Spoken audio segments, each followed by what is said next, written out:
Eylon, very good morning to you. Good morning, Mike. Thanks very much indeed for joining us. Good to know that what was expected to happen overnight didn't happen, but presumably that doesn't mean that it won't happen at some point. No, I think my television has been stuck because the stripe on the news has been saying Israel braces for immediate Iranian attack since Friday. Israel is on edge. I think any other country that were expecting an imminent Iranian missile attack, you would see mass panic and rioting and looting in the streets. That's not what it's like in Israel. People are getting on, keep calm, carry on, stiff up a lip, keeping on with their daily lives, with their routines. The bars, the cafes are full, but they know that at any point, Iran could attack us. They know that Iran could attack not only directly, like it did in April with 350 missiles and drones, but also using its proxy armies, like Hezbollah in the north, the Houthi pirates in the south, who have also been attacking British ships from Yemen.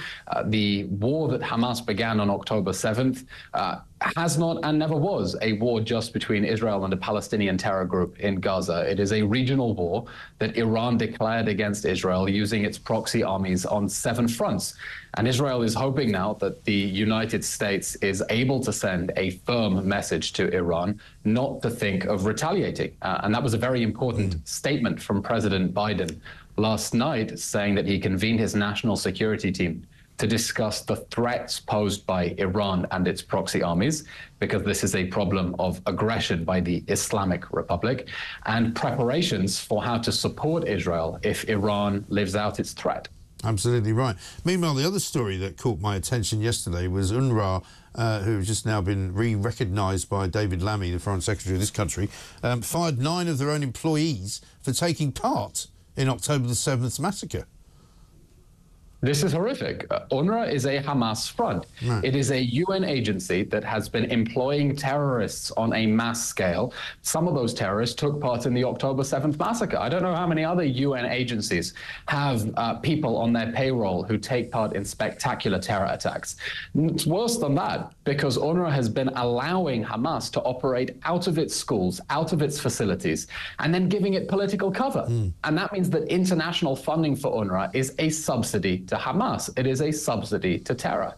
And any country, any government that is giving money to this UN agency that hires terrorists, let them operate out of its schools, indoctrinates Palestinian children to embrace jihad instead of peace, is directly funding terror and directly fueling the Palestinians' forever war against Israel and the people of this country. Yeah, and it might not surprise you to know that the New York Times headline on that story apparently this morning is all about how half of the people under investigation were not fired. And so obviously we're not part of the October 7th You always have massacre. to admire their ability to see I just don't understand. I just don't. I mean, when I lived in New York many, many years ago, the New York Times was a staunch ally of Israel. Now it seems to have just lost the plot. The New York Times has had some very high-quality reporting, and then sometimes you find headlines where you want to tear your hair out and say, how is this possible? How is it possible that they automatically believe everything that Hamas, a jihadi death cult, says and disbelieves anything Israel says? And when Israel is vindicated, because Israel has been saying for months, UNRWA members took part in the October 7th massacre, and we were made out to be liars and fantasists for claiming this. And when the UN confirms UN employees who received their salaries through tax money from the UK and the US took part in the October 7th massacre, they spin that as, well, they cleared half of them.